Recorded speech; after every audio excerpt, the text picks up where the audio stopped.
자, 마지막 꼭지입니다. 오래 기다리셨죠? 네, 김광식 작가의 문학세계를 정은경 선생님과 방금단 선생님 불러 모시겠습니다.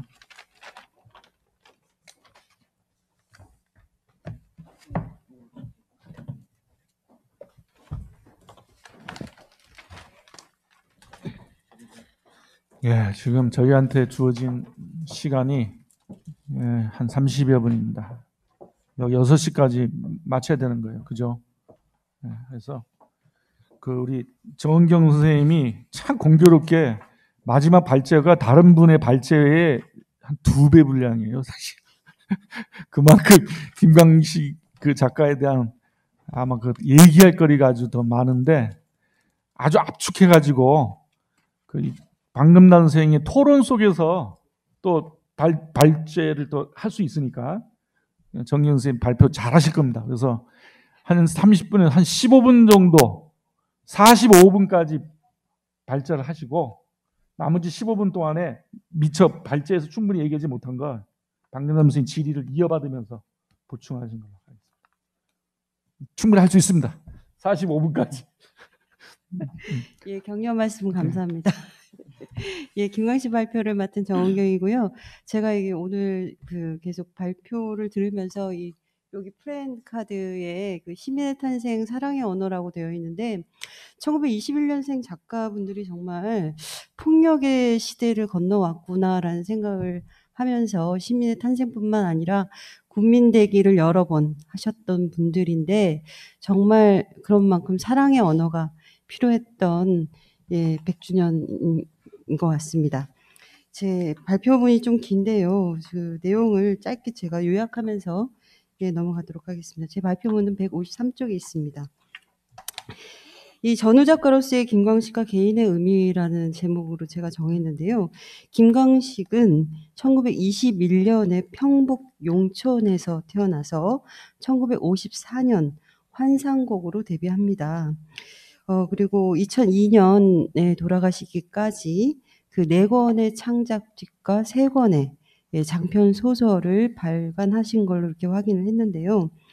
예, 그리고 그 당시에 이제 1956년에 213호 주택이라고 하는 단편으로 제2회 현대문학상을 받으시거든요. 그리고 이게 이제 이분의 대표작으로 주로 논의됐습니다.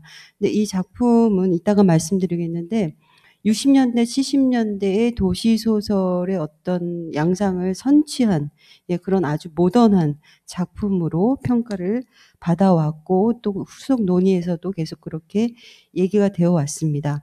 김광식 선생님에 대한 연구 자료는 거의 없는데요. 2가지로 나뉩니다. 첫 번째는 지금 말씀드린 모더니즘 아니면 어떤 획일주의나 인간 소외에 대한 비판으로 얘기가 되는 한쪽이 있고요. 또 하나의 갈래는 2010년 이후에 좀 많이 나온 것 같은데 한 3편 정도인데요. 식민지라고 하는 장편이 있습니다. 1923년에 발표된 요 작품은 1943년부터 1945년 해방되는 때까지의 어떤 학병 기피자의 만주의 체험을 다룬 소설이거든요. 요거를 두고 이제 유동규 선생님 같은 분은 식민지 기억 서사라고 하는 관점에서 다양한 해석을 보여주셨습니다. 예, 이런 연구자를 보면서 제가 하나 든 의문이 앞선 얘기한 어떤 현대인의 소외를 다룬 그런 모더니즘 소설 계열과 그다음에 이 식민지 서사라고 하는 것은 너무 동떨어져 있는데 한 작가의 이 내면적인 어떤 동일성, 일관성 그런 게 있지 않을까라고 하는 의문이었고요. 2번째는 50년대 아까 213호 주택이라고 하는 작품이 56년 6월에 발표된 작품입니다. 근데 그때 도시소설을 선취했다라고 하는 이 말이 평가가 좀 어폐가 있는 거 아닐까. 왜냐하면 해방 직후에는 경제개발이든 무슨 도시화든 이루어지지 않고 굉장히 황폐한 상태였거든요. 그래서 이런 평가가 좀 이상하다라고 하는 생각이 들어서 조금 찾아봤습니다. 그런 관점에서 공부를 했고, 그 다음에 김광식 소설가는 54년 사상계로 예, 등단을 하거든요. 근데 그 아시다시피 장준하가 주도한 이 사상계는 월남 지식인들로 중심이 돼서 만들어진 겁니다. 그런데 이 그 김광식이 용천에서 예, 출생을 했고 또 이쪽 그 장준하는 의주 출생이거든요. 그러니까 월남 지식인이 만든 사상계의 어떤 하나의 지식인으로 들어가 있었던 것 같습니다. 그래서 그 사상계의 그 공식적인 신인 작가상 제도는 나중에 만들어지는데 김건식은 그런 어떤 공식적인 등단 제도 없이 그냥 발표를 작품함으로써 그냥 등단을 하게 됩니다. 최초의 그러니까 등단 작가죠. 그리고 그 사상계의 또 그 두 번째로 실린 한국 소설이거든요. 첫 번째는 김광주의 소설이고요. 예, 그러한 맥락에서 조금 천천히 다시 읽어봐야겠다는 생각이 들었는데, 그 아까 말씀드린 213호 주택이나 아니면 그 의자의 풍경이라고 하는 작품이 이 김광식 소설의 현대성 비판을 가장 잘 보여주는 단편으로 얘기가 됩니다. 213호 주택이라고 하는 작품은 인쇄 공장의 그 기술자, 기계를 고치는 기술자가 기계를 못 고치고 쫓겨나는 이야기예요. 그래서 화가 나서 술을 먹고 집에 들어가는데 집이 상도동에 있는 이제 지금 같은 아파트 단지거든요. 근데 실제로 그때 의료주택이라고 있었습니다. 거기에 똑같은 모양새의 집에 들어가다가 남의 집에 들어가는 거예요. 그래서 미군과 양공주로 추정되는 어떤 그런 방에 들어가서 낭패를 당하는, 경찰서에 끌려가는, 그래서 화가 나서 자기 집 앞에 길을 만들고 그다음에 문 앞에 칼자국을 내는 그런 이야기거든요. 예, 이게 213호 주택 이야기고요. 의자의 풍경은 사마은행에 다니는 어떤 은행원이 대학에서 내가 케인스도 배우고 여러 가지 거시학도 배웠는데, 거시경제도 배웠는데 이 은행에서 하는 것은 그냥 돈 세는 일, 뭐 이런 것밖에 안 된다라고 한탄을 하는 이야기예요. 그래서 이게 이제 고도로 이제 그 문명화된, 예, 그 아니면 관료주의화된 세계에서의 기계 부품으로 전락한 어떤 현대인의 소외를 보여준다라고 고평을 받은 바 있습니다. 근데 이렇게 지금 이 두 작품을 봐도 굉장히 잘 썼습니다. 예, 그리고 지금 공감할 수 있는 부분이 많은데 그게 어떻게 50년대에 나왔을까라고 하는 의문이 들었는데, 그래서 이제 그 김광식의 그 전기를 천천히 살펴보았습니다. 제 발표문 158쪽에 있는데요. 여기에 보면은 21년에 평북 용천, 평북의 이제 왼쪽 그 신의주의 그 단동 바로 건너편에 있는 거기 용천에서 출생했고요. 그 다음에 중강진이라고 하는 지금 자강도 맨 꼭대기입니다. 거기는 이제 중국과 국경을 예, 맞닿고 있는 국경지대인데요. 거기로 이사를 갑니다. 거기에서 보통학교를 졸업하고 다시 용천으로 고향으로 다시 돌아와서 바로 옆에 있는 선천에서 또 학교를 다닙니다. 그래서 상업학교를 다니고 39년에 졸업을 하는데요. 이 상업학교를 나와서 만주에, 그러니까 신경 쪽으로 가서 만철과 신경금융조합에 몇 달씩 근무를 하게 됩니다. 예, 그리고서 혼자 몇 개월 이제 거기에 근무를 하고 그다음에 동경 유학을 떠나서 동경 주계 상업학교를 좀 다니다가 메이지대 그 문예과를 들어가서, 예, 아까 발표하신 이병주와 동기생이 돼서요. 고바야시 히데오, 예, 도스토옙스키 강의도 듣고 그러다가 그다음에 이제 졸업에 6개월 앞당겨지거든요. 학병 지원 때문에. 그래서 9월에 졸업을 하고 학병을 피해서 만주로 예, 갑니다. 그래서 만주 가는 루트는 이 식민지라는 서사에 잘 나타나 있는데요.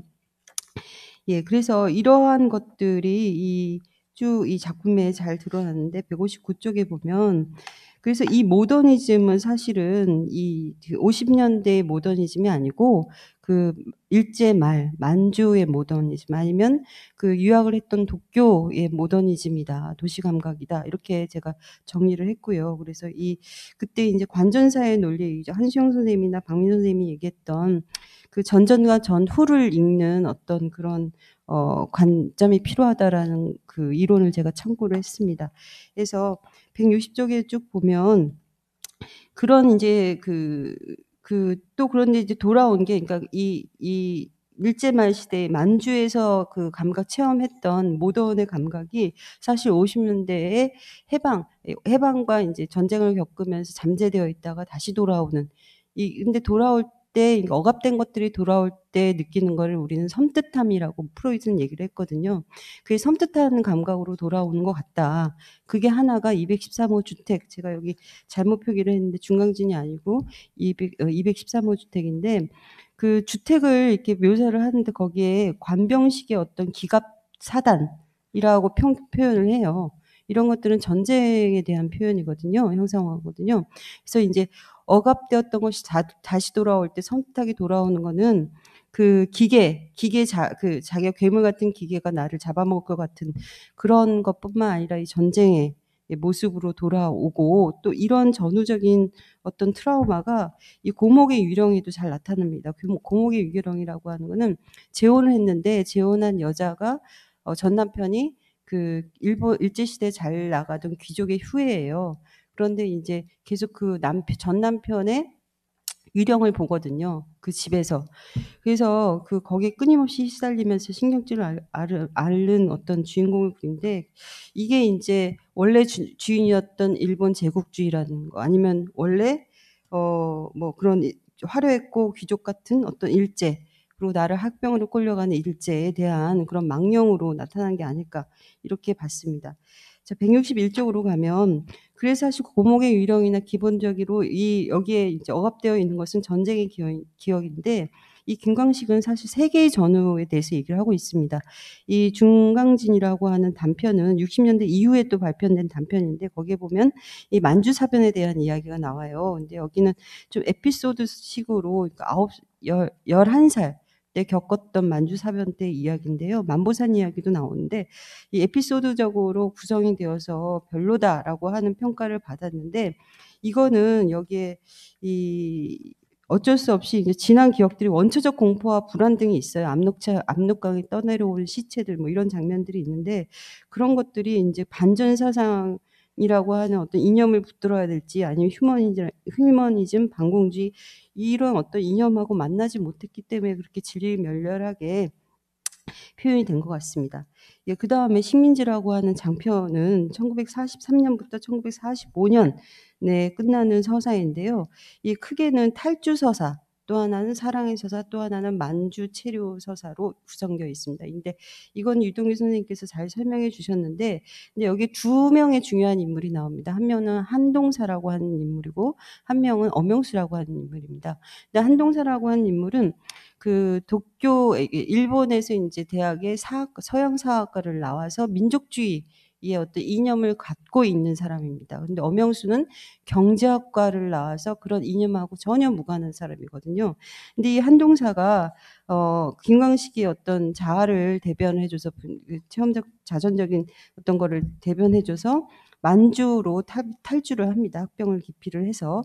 그러고서 이제 만주에서 뭐 봉천에 있다가 신경으로 가서 신경에서 다시 이 남만주 영구로 가게 되는데, 여기서 둘은 친구로 나옵니다. 둘은 친구로 나오는데, 한동사는 만선일보라고 하는 기자가 되고, 엄영수는 그 남만주 흥업은행의 은행원이 됩니다. 그런데 이 한동사는 민족주의라면 엄영수는 그런 거하고 별로 상관이 없는 사람으로 나오고, 이 은행에서도 1인 대우를 받아서 다른 중국계, 만계보다는 4배의 월급을 많이 받는 그런 사람으로 나옵니다. 그래서 해방 직후에, 해방 후에 이 한동사가 보여주는 어떤 일본인에 대한 동질감, 그 다음에 피난민 행렬에서 그 일본인들이 피난하는 행렬에서 도와주거든요. 적극적으로. 여자하고 물론 아이지만요. 이런 것들, 아니면 또 한동사도 마찬가지로 그런 모습을 보여주는데요. 그런 것들이 어떤 식민화된 주체를 보여주는 거 아닐까라는 생각을 했습니다.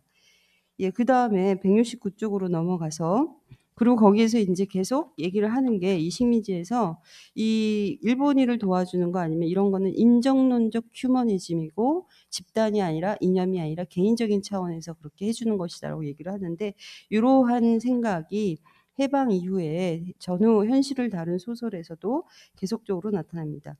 이 김광식은 아까 21년생이, 그러니까 45년까지는 사실 그 식민화된 어떤 제국 식민으로 살았잖아요. 그러니까 그 두 개의 국가라고 이제 김미연 선생님이 말씀하셨는데 다른 국가에서 살았던 거예요. 그런데 해방 이후에 그게 기뻐야 되는데 기뻐야 될지 어쩌야 될지 모르는 어떤 난감한 상황을 보여주는데 오히려 이 김광식은 그 북한이 고향인데 고향으로 갔는데 신의주에서 이제 벌어진 46년의 토지 개혁이나 이런 것들은 이 조금 부유했던 그 김광식 집안을 네, 굉장히 좋지 않은 부정적인 영향을 끼치는 그래서 47년에 월남합니다.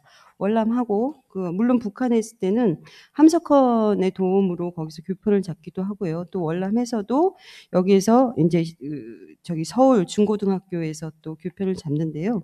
예, 그렇게 해서 이 월남인들이 갖고 있는 몇 겹의 소외 의식, 단절 의식이 그 소설에 잘 나타나고 그래서 그 자살하려고 하는 주인공이 많이 나타나요. 한진호 같은 인물, 비정의 항영 같은 거기에 그런 인물들이 나오고 그리고 이제 이 겹의 소외가 사실은 소외된 건데 개인을 주장하는 자유를 주장하는 이런 걸로 나타나는 거거든요. 그래서 이게 현대인의 소외 의식으로 하나에 집결되고 개인의 자유주의 아니면 이 전후 실존주의하고 이게 맞닿아지면서 연결되면서 그렇게 해석이 되었다. 그런데 사실 이 추상적 허무주의, 개인주의라고 비판을 받고 있지만 그리고 이 김광식은 그 선우희 같은 사람하고 전혀 다르게 이념에 대한 경사가 하나도 없어요. 계속 기계 기능, 그다음에 자본 뭐 이런 얘기만 하는데 이게 사실은 자기 보존의 논리하고 맞닿아 있는 거거든요. 몇 번에 걸쳐서 체제를 바꾸면서 살았던 어떤 21년생의 비극적인 것이 이런 거 아닐까라는 생각이 들었습니다. 자, 그래서 173쪽에 결론만 읽겠습니다. 이 이상에서 김광식 작품의 문명 비판과 소외의식을 전쟁과 월남 체험, 식민지 경험을 통해 살펴보았습니다. 학병세계 연구자인 김건우 선생님께서 학병세대가 식민제국의 고등교육을 받았다는 것이 친일의 문제와 혼동하여 사고되어서는 안 된다고 지적하셨는데 식민화된 주체가 곧 친일을 뜻하지는 않습니다. 일본 식민교육에 깊숙이 침연되어 있었지만 20대 해방을 맞은 이들에게는 친일이냐 반이냐를 물을 만한 공적 활동도 없었고 그들이 학습했을 식민규율이나 이념은 단죄의 대상이 될 수 없었습니다. 중요한 것은 이렇게 내면화된 식민의식이 전후 내셔널리즘이라는 현실 지형에서 어떻게 변형되고 굴절되며 균열되는지를 살펴보는 것입니다. 마찬가지로 전후문학을 고찰할 때 놓치지 말아야 하는 것은 역사적인 허무주의, 추상성, 실존주의 등의 서구문학 이론의 경사가 아니라 그들의 체험이 그렇게 번역되어 나올 수밖에 없는 맥락입니다.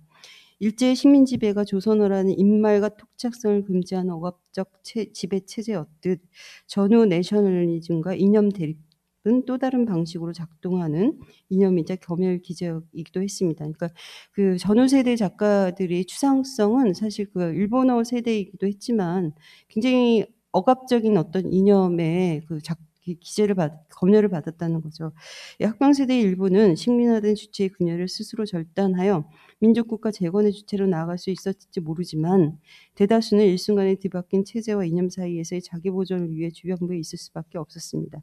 월남민들은 특히 그러했고 몇 번의 체제 반복을 통해 국민대기를 수양해야 했던 식민화된 주체에게 새로운 민족의 이념 등은 미심쩍게 짝이 없는 것이기 쉽습니다. 첨언하자면 손창섭의 전후소설 또한 김광식처럼 내셔널리즘에 대한 일정한 거리를 보여준 바 있습니다. 가령 청사의 빛나리는 이를 가장 잘 드러낸 작품으로 그 황산벌 영웅 계백을 아내의 입으로 통렬하게 비판하고 있는 그런 작품인데요. 또 이 낙서적이라고 하는 이 거꾸로 된 어떤 독립 운동에 대한 그래서 도현이라고 하는 인물이 독립투사이면서 일본인 여성을 강간하는 것으로서 이제 독립운동을 한다고 하는 그런 기괴한 모습을 보여주는데요. 이런 이학적 냉소는 저는 내셔널리즘과 더불어 모든 체제와 이념에 대한 불신과 조롱일 수 있습니다. 이런 그의 부정적 태도가 연구자에게들에는 걱정스러운 것이었으나 당대 독자들로부터는 호응을 얻었다는 것이 중요합니다. 예, 전후문학을 지금이 아니라 전후라는 그때로 더 돌아가 고찰해봐야 하는 이유일 것 같습니다. 예, 이상입니다. 네, 아주 압축적으로 핵심을 잘 요약 정리 발표해 주셨습니다. 방금당 선생님 토론을 예, 하십시오. 예, 토론을 맡은 상식여대 방금단입니다.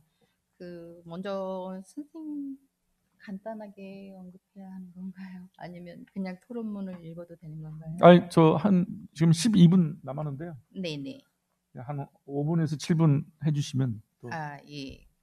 우선 정은경 선생님의 발표문을 읽고서, 그러니까 제가 김광식에 대해서 이제 논문을 한번 쓴 적이 있는데 계속 의문이 드는 게, 왜 이렇게 반복적으로 초기 소설에서 전쟁에 대한 서사가 이렇게까지 반복이 될까라는 것들에 대해서 너무 추상적이고 또 애매모호하게 작품에서 들어가 있고, 그럼으로 인해서 오히려 작품의 질이 떨어진다라고 생각되는 것들이 정말 보였었는데, 그것들을 식민지와 이후 중강진하고 딱 연결시켜서 작품을 이렇게 또 작가 개인의 삶과 전체적으로 연결시켜서 분석하고 있어서, 지금 나와야 될 타이밍에 제대로 나온 논문이지 않을까라고 좀 감탄하면서 읽었습니다. 그래서 김광식의 50년대 소설과 60년대 소설의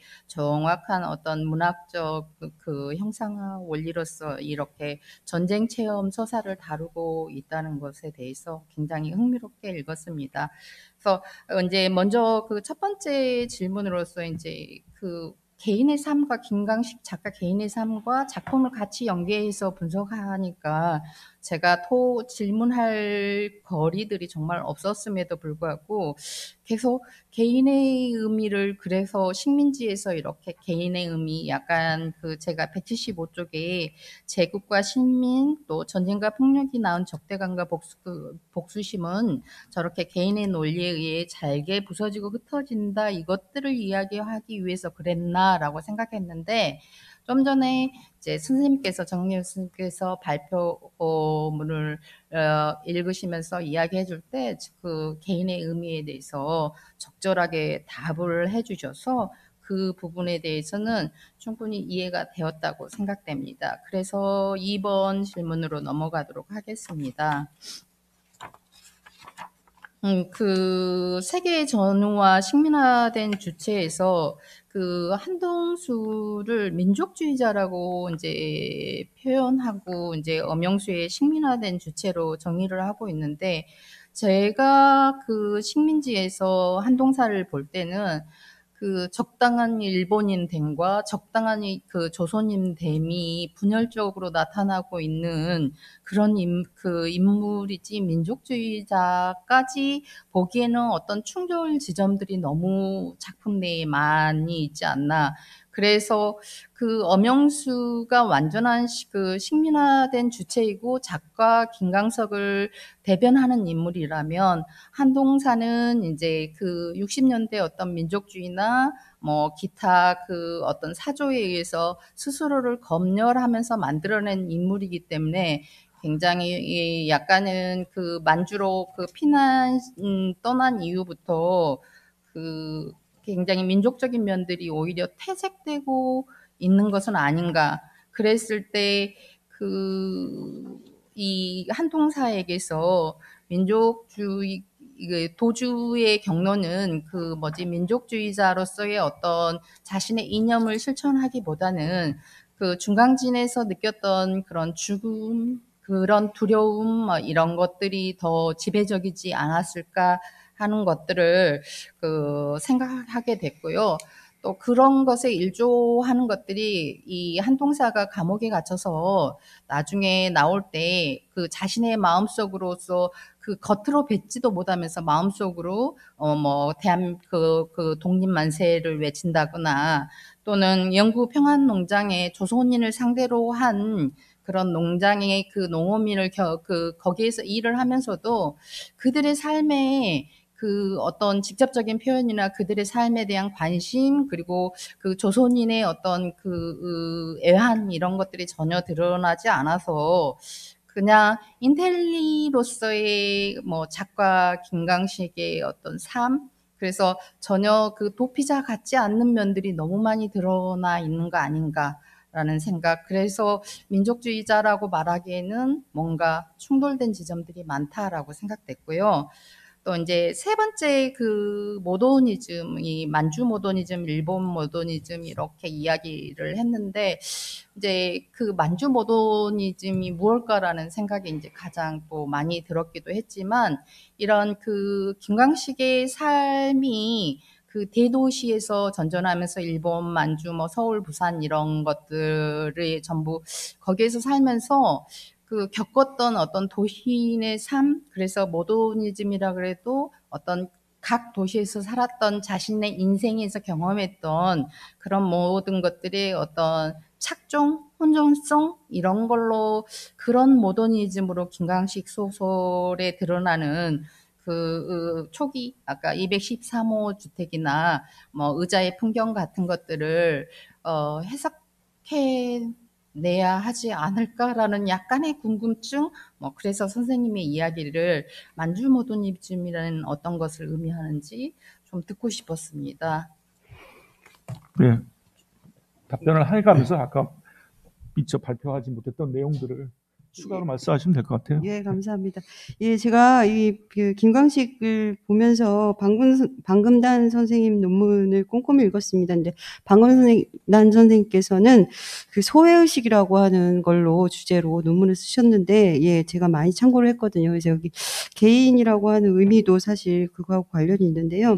아무튼, 예, 꼼꼼하게 봐주시고 좋은 질문 주셔서 감사합니다.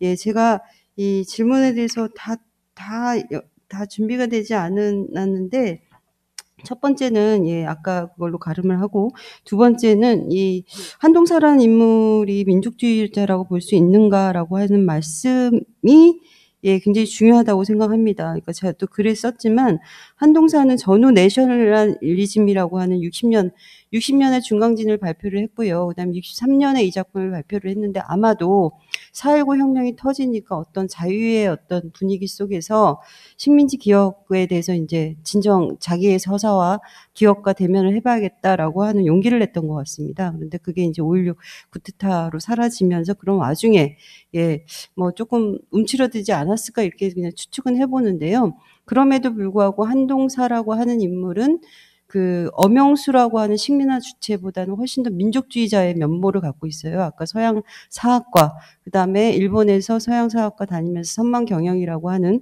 비메폰 책을 보면서 조선 통치를 어떻게 일본이 했는지도 봤고, 그 다음에 한태열이라는 아버지가 또 민족주의자로 그려지거든요. 근데 이거는 방금단 선생님께서 지적해 주신 대로 나중에 만들어진 어떤 이념이기 쉬운 것 같습니다. 그래서 이 작품이 적극적으로 평가를 받지 못하고, 또 제가 여기도 썼지만 이렇게 방대한 서사임에도 불구하고 계속 이야기가 막 다른 데로 다 갈라지는 듯한 느낌이 든다라고 하는 것도 어떤 그 이념적인 그 강박적인 어떤 내셔널리즘하고 그다음에 어떤 실제 있었던 것들의 균열의 지점이 바로 이런 거 아닐까라고 하는 부분인데, 그렇게 저도 읽었습니다. 같은 맥락에서.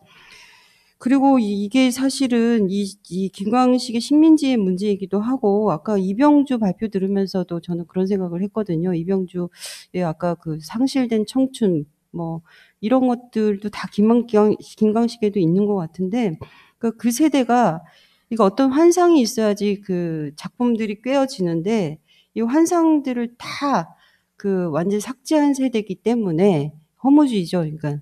이 허물을 온몸으로 다 체험한 세대이기 때문에 작품을 꿰 수 있는 어떤 하나의 고정된 어떤 매듭점이 없었던 게 이 세대의 공통점이 아닌가라는 생각을 계속 하게 되더라고요.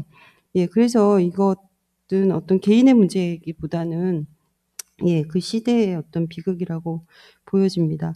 예, 세 번째 이 만주 모더니즘이라고 하는 거는, 만주는 뭐 다 아시겠지만 1932년에 만주국이 건설되면서 급속도의 도시와 근대화를 이룩한 도시죠. 그래서 거기에서 이제 만철뿐만 아니라 그 만주 화학이라든가 아니면 뭐 중공업, 그다음에 음악, 영화 뭐 이런 것들이 한꺼번에 들어와서 도시화되고, 그다음 하얼빈 같은 경우에는 뭐 만주의 오족 협파라고 하는 것은 허울에 불과하다 할지라도 그 다양한 인종과 민족이 모여서 있었던 어떤 국제적인 코스모폴리탄이었습니다. 그런 것들을 다 경험하면서 느낀 어떤 모더니즘이 이 김광식의 50년대에 그 처음에 놓여 있는 소설로 모더니즘으로 나온 게 아닌가. 그래서 제가 여기 글에도 썼지만 희한하게 그 50년대의 전후 현실을 그린 소설들은 굉장히 음울한데요. 이 앞에 있는 213호하고 의자의 풍경은 되게 환해요, 느낌이. 화사한 느낌이 들거든요. 그러니까 이게 이제 전후 현실에서 나온 것 같지는 않다라는 느낌적 느낌이 드는 게, 그래서 일본 모더니즘하고 만주 모더니즘을 구분을 하라고 하면 저도 지금은 잘 모르겠지만 어쨌든 그런 만주의 그러니까 이게 국가 개발의 그 국가 주도적인 어떤 도시화, 모더니즘이죠. 거기에서 비롯된 게 아닌가 이렇게 추측을 했습니다. 이상입니다. 네, 아주 시간을 잘 해주셨네.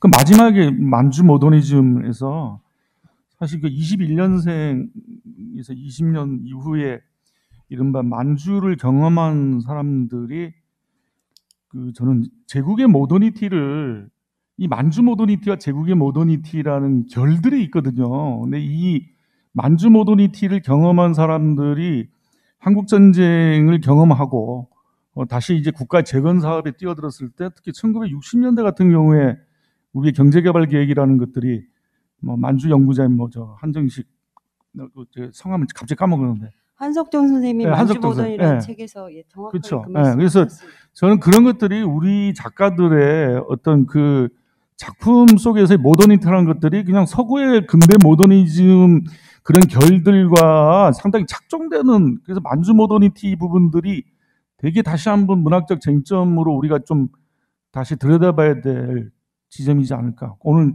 들으면서 그런 공부거리들을 좀 갖고 갑니다. 그래서 6시 딱 됐네요. 훌륭하죠. 좋습니다. 자, 그러면 오늘 2021년 탄신 100주년을 맞은 시인 작가분들의 학술 심포지움을 마치겠습니다. 긴 시간 동안에 참여해 주신 청중 여러분들, 그리고 유튜브 생중계, 특히 유튜브 생중계 계속 시청해 주신 분들 너무 감사드립니다. 오늘 이상 심포지움 마치겠습니다. 고맙습니다.